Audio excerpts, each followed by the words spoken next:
Alguns momentos da nossa vida são muito curiosos, né? Eu e a Sara ficamos grávidos este ano. E dar notícia da gravidez é muito legal, né, meu irmão? As pessoas têm as reações mais curiosas possíveis. Quão bom você é para receber notícias. Porque às vezes você acha que a pessoa vai ter um estardalhaço, uma gritaria, uma grande alegria. Às vezes ela só fala, que bom.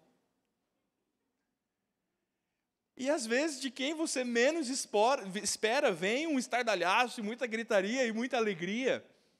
Notícias assim, esperadas, mas não tão esperadas. Você espera que quem se casou tenha filhos, mas quem espera ter filhos? Talvez haja alguma irmã grávida aqui e ainda não tenha contado. Quer aproveitar, eu te dou a palavra no final do culto, minha irmã. Conta aí para o seu marido. Seria uma grande surpresa. É muito curioso ver como as pessoas recebem notícias. E esse texto está nos falando sobre isso, meu irmão. Sobre notícias, sobre anúncios. O que aqueles homens voltam cantando de volta para os seus campos, eles estão assim, glorificando por causa de notícias. Qual a grande notícia? Notícias de boas novas, meu irmão. Ninguém veio avisar que caiu um galho de árvore no capô do seu carro, não. Ninguém veio avisar que alguém morreu. O telefone toca na tua casa 3 da manhã. Você nunca vai pensar que é alguém que está ligando do Japão e errou o número. Vai pensar que alguém morreu. Não são notícias aterradoras. Não são notícias preocupantes. São as melhores possíveis. Os anjos, mensageiros como são, vêm trazer notícias. A boa notícia é que aquelas mesmas novidades que foram trazidas para pastores em Belém, são trazidas para você, meu irmão. As boas notícias ainda são as mesmas. E o teu coração esta manhã, cacuete de pregador, nesta noite, teu coração esta manhã precisa se voltar às boas notícias, para que você se alegre e você volte de onde veio, cantando e glorificando ao Senhor. Quero falar sobre isso esta manhã, meu irmão, boas novas de grande alegria. Esse é o tema deste sermão, boas novas de grande alegria. E nós falaremos disso em 2 grandes partes. A primeira delas, do verso 8 ao verso 14. O texto nos diz que as boas novas de grande alegria são, primeiro, para conhecer o Salvador. Por que boas novas? Para que você conheça quem é o ungido, quem é o escolhido, de onde vêm as boas novas de alegria. E é assim que vivem estes pastores, estes que estão recebendo a notícia. O texto nos diz que havia na região pastores que nos campos guardavam o seu rebanho nas vigílias da noite. Pense na cena, meu irmão, de um grande rebanho que precisava de um ciclo alternado de plantões. Aqueles homens estão noite adentro protegendo as suas ovelhas de salteadores, de animais que pudessem as devorar, livrando-as mesmo de se perder, trabalhos de um boiadeiro. Pensa pastor, você pensa no pastor Jones.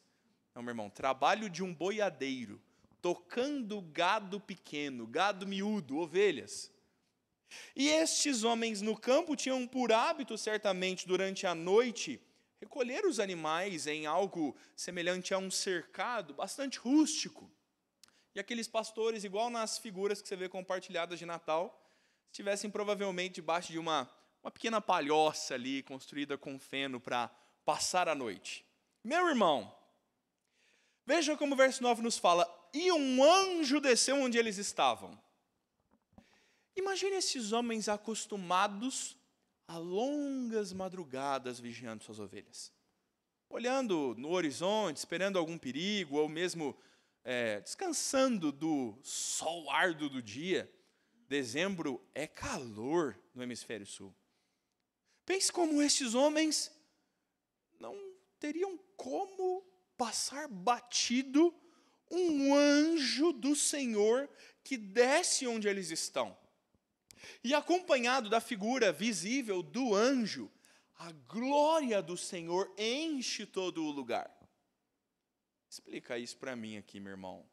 Qual que é a exegese desse texto? O que é exatamente a glória do Senhor? Eu não me arriscaria a descrever o que a Escritura não descreveu. Nós temos algumas cenas semelhantes a isso. Pense no profeta Isaías, no ano da morte do rei Uzias, quando viu o Senhor assentado no seu trono. Isaías descreve uma visão um tanto assustadora. Os anjos de Isaías têm olhos por todos os lados. Não é uma figura muito angelical na nossa cultura. A glória manifesta talvez seja algo semelhante, de alguma natureza parecida com o que os discípulos viram na transfiguração de Cristo. Ah, meu irmão, não sei lhe explicar em minúcias o que eles viram. Fato é que resplandeceu. O texto diz que brilhou ao redor deles a glória e foram tomados de grande temor. Uma noite pacata em que se ouvia apenas o barulho natural das ovelhinhas no campo, agora é uma noite iluminada pela glória de Deus e se tem um elemento estranho, um anjo andando pelo seu pasto. O anjo volta para eles e diz: não temais. Deixa eu te falar um negócio, meu irmão. Pensa num anjinho branquinho, gordinho, de bochecha rosada, cabelos douradinhos assim, encaracolados, com uma harpa dedilhando bem bonito, descendo dos céus. Não temais, é para os homens não terem medo dessa figura angelical, ou será que é para o anjo não ter medo daqueles pastores? Essa não é uma figura que mete medo, meu irmão. É algo que talvez não espante muito. Anjos na Escritura sempre são descritos como seres um tanto mais diferentes do que isso. E esse não é um sermão sobre angiologia. É tão somente para pensarmos quanto um anjo é uma figura um tanto distinta do nosso imaginário e é próprio de causar medo até em pastores brutos e rústicos o suficiente para lutar contra salteadores e espantar feras do campo. Aqueles homens temeram. E o anjo vai lhes dizer: não temam, eis que vos trago boa nova de grande alegria, que será para todo o povo. Eles não deveriam temer, porque a notícia é boa. Calma, ninguém morreu. Calma, nós não viemos destruí-lo. Nós viemos trazer uma boa nova de grande alegria, não só para vocês, mas para todo o povo. Pense no arauto de um rei. Pense naquela figura imperial de que entram homens e tocam as suas trombetas na porta com uma grande bandeira pendurada na trombeta para que entre o rei. É o que estes anjos estão fazendo, anunciando a chegada do Messias. E então, neste anúncio, se esperasse que Herodes fosse notificado. Que o anúncio fosse feito, quem sabe, ao Sinédrio. Quem sabe o anúncio fosse feito na grande Jerusalém, a qual todos os judeus se reúnem para cultuar no templo. Mas, meu irmão, veja o grande amor de Deus por pessoas comuns e a grande sabedoria de Deus de se revelar aos simples. O Senhor foi no pasto, de madrugada, ter com pastores de ovelhas. Pastores de ovelhas, meu irmão, eram pessoas um tanto negligenciadas. Esse também não é um sermão sobre minorias, tá bom, meu irmão? Mas pastores de ovelhas, por natureza, tinham dificuldades de cumprir a lei de Moisés. Eles precisavam se revezar nas suas vigílias. Alguém cuidaria do rebanho no dia de sábado. Alguém não participaria das festas em algum momento. Pastores de ovelhas eram famosos no seu contexto por serem muito briguentos quanto ao que é meu e o que é seu, territorialistas. Pastores de ovelhas não eram bem vistos nem para testemunhas em um tribunal, mas Jesus foi lá ter com eles, ou melhor, os anjos foram lá ter com eles para lhes anunciar. Uma notícia que sim, meu irmão, seria assim para todo o povo, mas agora, os primeiros a receberem, o Senhor escolheu estes homens. A grande notícia nos é dada no verso 11. É que hoje vos nasceu na cidade de Davi o Salvador, que é Cristo, o Senhor. Vos nasceu o Messias. Na última semana preguei Isaías 9 à igreja, falando sobre a grande esperança daquele que viria nos redimir. Ele é nascido, cumprindo as profecias, e ele veio na cidade de Davi, e ele é um descendente do próprio Davi. Ele é o leão da tribo de Judá, e a descendência de Judá trouxe então o cumprimento desta promessa. Ele é o Cristo. Ele é o grande Salvador. Cristo é o termo grego para ungido, escolhido. Deus escolheu tantos outros homens no Antigo Testamento. Se vê reis sendo ungidos, profetas sendo chamados por Deus, mas este é o ungido, o Cristo. Ele é mais do que isso. Ele é o Senhor. Ele tem domínio. Talvez domínio como nos narra Isaías, de um menino que traz o governo sobre os seus ombros, e o seu reinado será paz sem fim sobre Israel. Meu irmão, é raro nos evangelhos, é raro você ter Jesus sendo chamado de Salvador, de Cristo ungido e de Senhor, tudo na mesma frase. Os anjos fizeram um grande pacote para anunciar a chegada daquele que vos nasceu. Um nascimento bastante digno. Se for para nascer uma criança na sua família, meu irmão, onde que nasce? Você vai consultar o teu plano de saúde. NIPO brasileiro? Pode ser, Fabrício? NIPO brasileiro, CEPACO. Eu sei o nome de todos agora, meu irmão, estou treinado. Que tal nosso bebê Timóteo nascer num coxo de vacas? Ou melhor, num coxo de ovelhas, talvez. Irmãos, a manjedoura, tão famigerada entre nós, aquele pequeno cubo que ocupa os presépios em todo supermercado. O supermercado faz um presépio, né, para ganhar seu coração lá. Aquilo é um coxo onde os animais comem, meu irmão. O anúncio do anjo é dizer: vos nasceu, e um sinal claro de que vocês encontrarão este Cristo é que vocês vão encontrar uma criança envolvida em faixas e deitada numa manjedoura. Se alguém dissesse para você: Deus encarnou o grande eterno Senhor, o Cristo, o Salvador, eis que nasceu, você procuraria, meu irmão, no melhor berço de ouro. Certamente haviam muitas crianças nascidas em Belém. É natural que hajam muitas crianças que estariam envolvidas em faixas, em panos. Mas quantas crianças estariam deitadas num coxo onde os animais comem? Manjedoura é um termo muito polido para nós pensarmos onde Cristo nasceu. O Senhor Jesus está lá. Simples, meu irmão. O Criador, o verbo da criação, nascido num coxo. Ele vem de forma simples manifestar o seu reino. Ele não vem conforme a expectativa dos corações humanos. Ele vem conforme o próprio desígnio de Deus. E então, sabendo onde, ou pelo menos como encontrariam, o anjo conclui a sua mensagem de uma forma um tanto assustadora. Subitamente, de uma vez, apareceu com o anjo uma multidão da milícia celestial que louvava a Deus, dizendo um grande coro. A milícia, meu irmão, é o termo grego para assim, um coletivo de exército. É um bocado de anjo.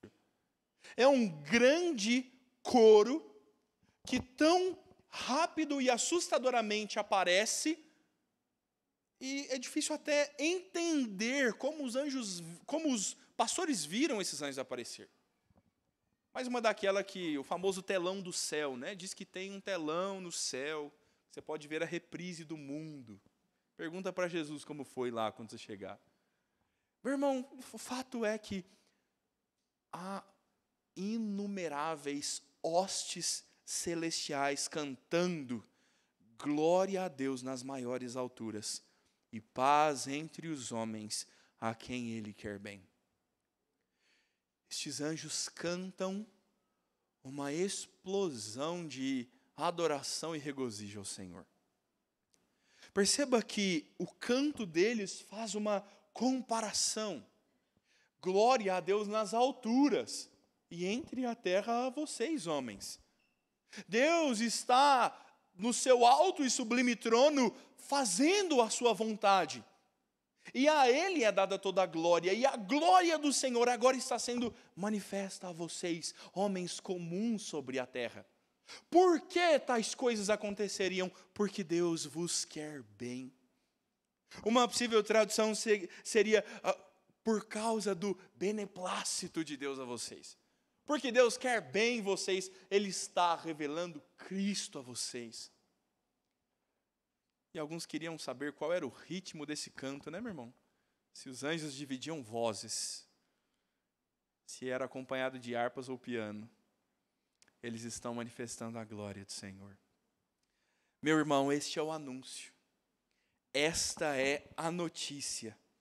E nós precisamos pensar que temos nós com notícias como essas. Porque o anjo anunciar aquilo aos pastores, seria importante que nós víssemos este anúncio de alguma forma, que nós conhecêssemos a Cristo de alguma forma. Deixe-me contar uma breve ilustração a você, para trazer esse texto um pouco mais perto. Não sei se você se lembra, provavelmente sim, marcou o nosso século. Em 2010, quando 33 mineiros chilenos ficaram presos em uma mina. Lembra disso? Uma pedra desabou, uma pedra de mais ou menos 130 metros de altura. Você consegue imaginar isso? Uma pedra, 130 metros. Estima-se que a pedra que tampou a saída do túnel tenha mais ou menos 500 milhões de toneladas. Você consegue imaginar isso, meu irmão? E pensa que tudo isso é poeira debaixo dos pés do Criador, tá bom? Tenha noção aí do tamanho de Deus. 500 milhões de toneladas. E agora esses homens, ali no mês de agosto, estão presos desde o dia 22 de agosto, a 600 metros de profundidade do topo.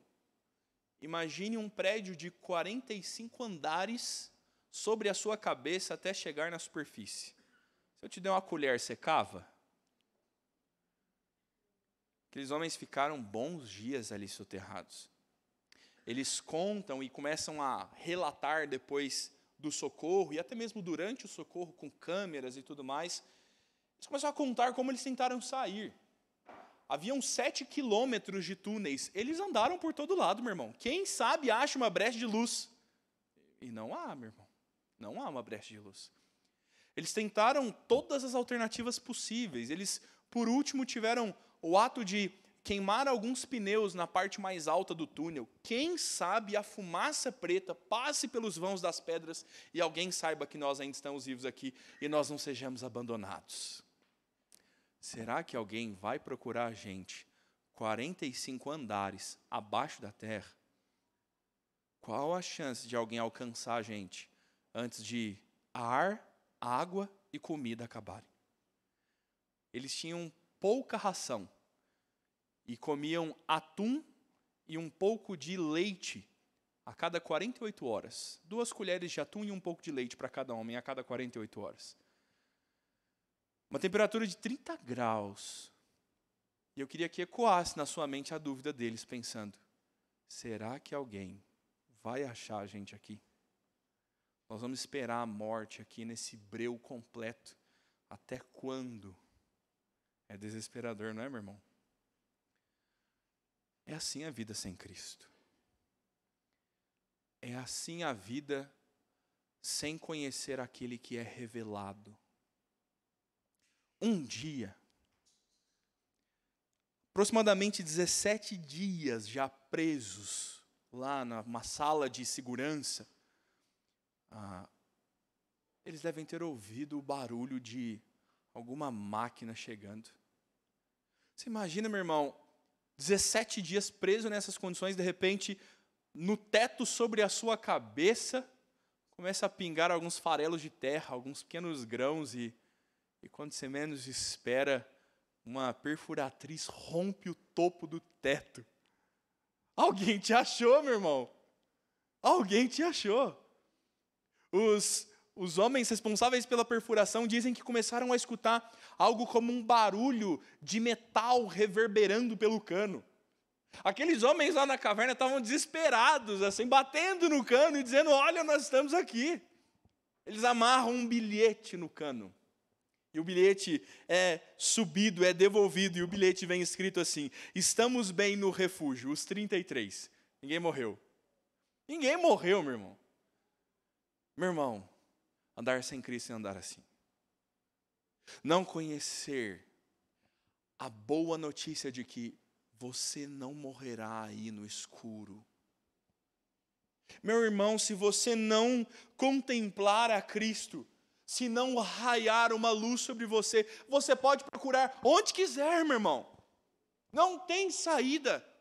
A terra vivia em grandes trevas, trevas tão profundas como aquelas que habitam centenas de metros debaixo do solo. E Cristo é a única luz possível de raiar, e a única coisa que pode sanar a expectativa do teu coração de: será que alguém vai me alcançar na minha angústia? Será possível que alguém me salve de mim mesmo? A única coisa que pode responder a isso é Cristo. E o anúncio dos anjos é como uma perfuratriz rompendo sobre a tua cabeça e dizendo: você vai sair daí. É Cristo sendo revelado para dissipar as trevas da morte. É nascido o grande homem que foi prometido. Vocês não precisam mais andar desesperados. O Natal é esse anúncio, não mais ansiosos, aguardando salvação, não mais inseguros, pensando: viveremos ou morreremos. Agora nós estamos firmes, em uma doce esperança de que já fomos alcançados, e é questão de tempo para sair do túnel. Leva um tempo, viu, meu irmão? Estes homens levaram dias. A NASA veio trabalhar numa uma câmara para que descesse lá e eles fossem retirados.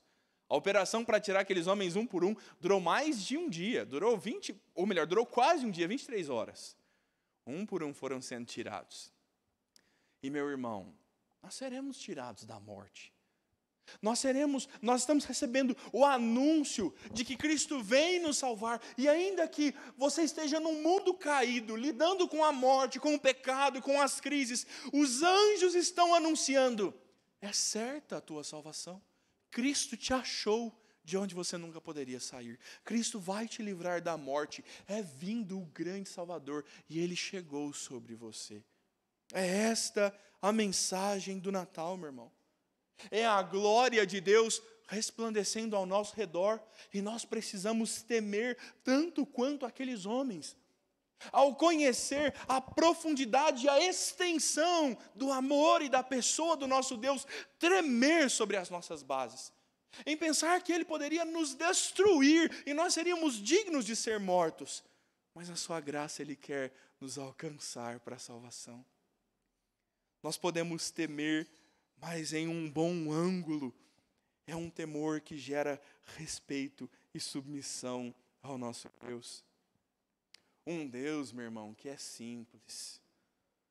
Um Deus que encontra você tomando café da manhã antes do trabalho. Deus é tão bom para nós, meu irmão, que Ele encontra você quando você está folheando os teus boletos de água, luz do supermercado. Como Cristo foi revelado àqueles homens na vida comum e cotidiana, Cristo hoje está se revelando assim. Na nossa vida diária, talvez nós criemos uma expectativa áurea de uma salvação gritante, de eventos espirituais mirabolantes. E eu te perguntaria, meu irmão, Cristo não está na vida física? Deus não está comprometido com uma vida comum e simples? Será que Jesus estava perdendo tempo enquanto vivia como um carpinteiro até que manifestasse o seu reino público? Meu irmão, o Senhor Jesus está envolvido nas coisas simples e cotidianas, e é nelas que você pode encontrá-lo. Você não deve buscar Jesus, meu irmão, num dia 24 de dezembro. Você não deve olhar para a manjedoura na manhã do dia 25. Você precisa estar com Cristo enquanto você está lá no teu pasto trabalhando. É ali que Cristo nos é manifesto dia a dia, por meio da sua palavra, por meio dos seus doces ensinos, do nosso coração arrependido e contrito que quer conhecer e amar Jesus, e Cristo vem sendo assim manifesto. Para a gente simples, e Ele é um rei simples. Não é um déspota, não é um imperador mandão, não é Ele, em suma, o líder da revolução israelita hebreia para destruir os romanos. Ele é o pregador de boas novas. Ele vem para os doentes, ele vem para os pobres e pecadores, ele vem para aqueles de coração contrito que querem encontrá-lo. Por que tudo isso, meu irmão? Porque Deus nos quer bem. Paz na terra entre os homens, porque Deus nos quer bem. Entenda, meu irmão, mais uma vez, que a razão da nossa salvação nunca estará em nós. Você nunca vai sair deste túnel, você nunca vai sair desta caverna. Deus é que está nos alcançando pelo grande amor com que Ele nos amou para nos redimir dos nossos pecados. Conheça, meu irmão, conheça este Cristo, conheça este Redentor. E não só conhecê-lo, você precisa adorá-lo. O segundo ensino deste texto nos diz que as boas novas de salvação são reveladas para conhecermos Cristo, mas não somente. Nós devemos também adorá-lo. Em segundo lugar, quero falar sobre a revelação para adorarmos o Salvador. O verso de número 15 passa a nos dizer assim: ausentando-se deles os anjos para o céu, diziam os pastores uns aos outros: vamos até Belém e vejamos os acontecimentos que o Senhor nos deu a acontecer. Foram apressadamente e acharam Maria e José e a criança deitada na manjedoura. Meu irmão, o anjo não manda eles irem até Belém. O anjo diz: olha, vocês encontrarão. Quase que nas entrelinhas dizendo: procurem, vocês vão encontrar. E aqueles homens provavelmente estão um tanto distantes, porque a ideia é: olha, passemos até Belém. Eles vão partir para alguma distância razoável. Eles vão estar em Belém para encontrar este anúncio e eles não querem esperar para isso. O texto diz que imediatamente após conhecer, eles agiram. Eles souberam da revelação de um grande Salvador e é hora de agir, é hora de fazer alguma coisa, vamos encontrá-lo. E me diga você, meu irmão, quem é que ficou com as ovelhas? Quem é que cuidou das ovelhas no pasto? Quem é que estava preocupado, né? Parece a virada do século. Jogamos todas as coisas para o alto, vamos buscar algo que é mais importante. Mas esse é de fato importante. Esses homens vão e eles encontram Maria, José e a criança deitada no coxo. Vou falar de coxo para você até o final, meu irmão, para você entender bem o que é a manjedoura. No comedouro dos animais, naquela grande bacia onde se põe ração e água, ali está deitado o Redentor. Quando aqueles homens encontram Jesus, vendo Jesus, é conforme o anúncio dos anjos, os mensageiros realmente estavam certos nessa boa nova. O texto diz que eles divulgaram tudo o que tinha sido dito a respeito deste menino. Eles começaram a contar a todos os presentes. É dúbia a ideia se havia mais alguém, certamente não. Os pastores, José, Maria e a criança. Eles falavam sobre tudo o que ouviram e todos que ouviam se admiravam nas coisas referidas por estes pastores. Meu irmão, não é todo dia que aparece um anjo no teu pasto. Isso é algo de fato admirável. Eles então, olhando para tudo isso, percebem, ou pelo menos o evangelista percebe e nos narra, a postura de Maria. Maria, porém, guardava todas estas palavras, meditando-as no coração. Talvez a ideia de Maria ouvir, admirar-se, mas o texto lançar luz sobre ela e dizer sobre como ela entesourava essas coisas. Essa é a ideia do texto grego. Ela ajuntava, guardava essas coisas no coração. Provavelmente, Maria tinha, junto com esta nova notícia dos anjos, associada à notícia de um outro anjo que apareceu à sua casa. Talvez Maria esteja pondo o relato dos pastores no mesmo lugar, ali no mesmo cantinho do seu coração, onde ela já estava pensando e meditando sobre seu encontro com Isabel e João Batista estremecendo no ventre. Maria vai ter outros eventos como este, tal como Simeão tomando Cristo nos braços e glorificando a Deus. Nós veremos cenas semelhantes e Maria está ponderando todas estas coisas. Ela está assimilando todas essas informações, meditando estas coisas no seu coração. Ao fim, meu irmão, o texto vai nos dizer que estes homens voltaram. Talvez esses pastores, nos nossos dias hoje, eles estivessem nos podcasts. O que você acha? Que eles iam ser convidados, talvez, para um podcast? Dar uma entrevista. Como é que foi lá o anjo? Faz um desenho aí para a gente ver. Eles voltaram, meu irmão. Voltaram para os seus rebanhos, certamente. O texto não nos dá grandes detalhes, mas imaginem como vão viver esses homens depois do que viram. Imaginem como é a vida de alguém que saiu do fundo de uma mina quando estava posto a morrer. Como será que vive uma pessoa assim? Como será que vive alguém que conheceu uma salvação tão maravilhosa? A maioria daqueles mineiros viveu uma vida comum. Uma boa parte deles voltou a trabalhar em minas, extração de cobre e ouro. Como vivem esses homens? Eles voltam, meu irmão. Mas eles não voltam como eles estavam. Eles voltam regozijando-se. Eles voltam de um coração transbordante, porque eles ouviram e viram as coisas mais maravilhosas. Meu irmão, eles não receberam bens. Eles não se tornaram grandes varões de renome. Nós não sabemos quem eles eram. A vida deles não ganha nenhuma substância, nenhum elemento comum a mais do que já tinham. Eles voltam para suas vidas. E a Bíblia não nos relata mais nenhuma vez o que se foi deles. Mas a Bíblia nos diz que ao voltarem, eles estavam glorificando e louvando a Deus por tudo que viram e ouviram e o que lhes foi anunciado, as notícias que receberam.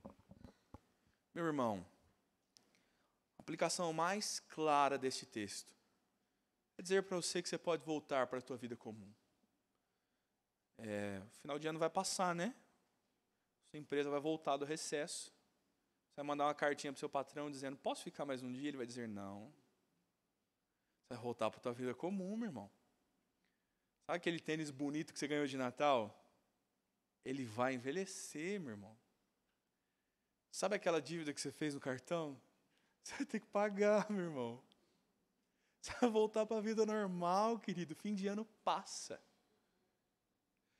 Mas se você voltar para a tua vida normal, com uma boa notícia de salvação no teu coração, você vai voltar cantando e regozijando, porque o Salvador foi revelado e nada mais importa. Meu irmão, nós precisamos olhar para esse texto e pensar agora como nós reagiremos à boa nova de salvação. O texto nos fala como os pastores reagiram, o que eles fizeram. A minha pergunta é, o que você vai fazer? Como você vai viver daqui por diante pensando sobre o nascimento de um rei sublime numa simples manjedoura, que viria para viver uma vida santa, nos ensinar bom caminho de salvação para nós. Ele viria para olhar e perdoar pecados e sarar doenças e anunciar que é chegado um reino de paz sem fim. Este é um Cristo que viria, meu irmão, para se compadecer dos cansados e sobrecarregados, para se assentar à mesa com gente pecadora como eu e você. É este Cristo que viria para lidar e rebater todo um contexto de uma religiosidade vazia e apontar a verdadeira religião, que é adorar em espírito e em verdade ao Senhor. Um Cristo que viria fazer a sua grande obra, ensinar os seus discípulos, nos delegar uma igreja, nos dar uma missão de vida, pregar e falar sobre Ele para outras pessoas. E um Cristo que, afinal, meu irmão, levaria sobre si mesmo a maior humilhação que nenhum de nós passaria. Aquele que nasceu como simples criança na manjedoura, na idade adulta, varão perfeito, se colocaria ao dispor da soberania divina para morrer pelo meu e o seu pecado, sendo humilhado, cuspido, esbofeteado e pregado em uma cruz por pregos nos seus punhos, para que ele morresse e você não morresse mais, para que o seu pecado, para que uma pedra de 500 milhões de toneladas fosse retirada de sobre você, porque somente ele poderia fazer isso, e ele o faz, e ele ressurge de dentre os mortos, para te anunciar que, como ele veio uma primeira vez, ele voltaria uma segunda. Agora não mais humilhado, agora não mais de forma simples na manjedoura, voltaria coroado, nosso rei, sacerdote e profeta, voltando para resgatar seu povo. Como você vive à luz dessa esperança? Como pensar no que ele já fez e no que ele vai fazer? Como isso muda a tua forma de pagar boletos? Se o mundo acabasse amanhã de manhã, ouvia uns rock antigo, uns crentes que ouvem rock de crente dos anos 80. Nem eram nascidos meninos do Resgate, já faziam alguns rocks, né? Cats Barneia. E uma das músicas que eu ouvi essa semana cantava dizendo assim: extra, extra, o mundo acabará amanhã de manhã. Como você viveria, meu irmão? Viva assim, querido, na iminência de que a qualquer momento romperá sobre as nossas cabeças a luz da aurora. A qualquer momento virá a salvação, meu irmão. Por que você viveria cabisbaixo? Por que você viveria tocando as suas ovelhinhas como se não houvesse futuro amanhã? Nós somos chamados para uma vida de esperança, meu irmão. Faça como Maria. Guarde e medite essas coisas no teu coração. Traga esses ensinos e remoa dentro de você. Revisite-os. Talvez nada disso seja novo para você, meu irmão. Volte a ver aquelas coisas que já viu. A meditação na palavra é uma prática perdida entre os crentes. A gente faz devocional no trânsito, meu irmão. Com o Cid Moreira, lendo a Bíblia no YouTube lá, que você não quer nem parar, mas a gente só ouve a Bíblia. Talvez você tenha, talvez você é um bom motorista, você não vai bater em ninguém, você vai conseguir, por 1 hora de trânsito, meditar na tua vida. Mas o fato é, meu irmão, nós precisamos parar a vida e refletir nos bons ensinos da palavra e como eles trazem acalento ao nosso coração. Medite na palavra, medite no que Deus tem feito, pare e pense um pouco nas grandes obras do nosso Senhor, para que você volte louvando e glorificando, meu irmão. Nós precisamos louvar a Deus, querido. Deus tem nos dado muito bem. Deus nos deu perdão diário. Deus tem paciência com você. Você não teria com outro a paciência que Deus tem com você. Deus te perdoa hoje. Ele te perdoa hoje de novo, que você pecou 15 minutos depois do mesmo pecado. Ele te perdoa amanhã de manhã. Ele vai te perdoar. E nós precisamos louvar a Ele por isso. Louvar a Ele por essa escravidão da qual Ele nos liberta. Um mundo que clama por liberdade, mas vive preso aos seus pecados. Nós não somos presos aos pecados, Cristo nos libertou. Agora nós somos presos a Ele. Nós vivemos com Ele. Cristo te livrou de você mesmo, meu irmão. Cristo está te dando alimento sobre a mesa. Cristo está sustentando a tua casa. Cristo está dando alimento espiritual para você na ceia. Cristo te deu uma igreja que canta com peito cheio. E você pode louvar ao Senhor. Quanto Deus não tem te dado. Ensino puro e cristalino da palavra. Um casamento problemático igual o seu, que é santificado por Ele. Olha como Ele é bom. Ele santifica o teu casamento. Ele ensina os teus filhos e os conduz em graça. E ainda que de vez em quando você enterre alguém numa daquelas caixas de madeira, Ele ainda te diz, aquele que crê em mim, ainda que morra, viverá. Olha a grande obra de Cristo. Ao final, meu irmão, nós devemos louvar e glorificar ao Senhor, porque como Paulo nos ensina, aquele que nos deu o seu próprio Filho, não nos dará com Ele graciosamente todas as coisas? Temos tudo que precisamos, meu irmão.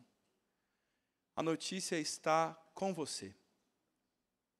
A boa notícia do Evangelho está nas tuas mãos. O que você vai fazer com ela? Os pastores saíram contando para todo mundo. Os pastores saíram relatando o que viram. E voltaram regozijantes, porque o nosso Salvador é nascido. E não há nenhuma salvação que nós precisemos, que Ele não possa nos dar. Nós temos tudo que precisamos nele. Voltamos louvando e glorificando. Como que você vai lidar com as boas novas de salvação, meu irmão? Baixe sua cabeça, feche seus olhos. Vamos orar ao Senhor, nos preparando já para participarmos da ceia do Senhor.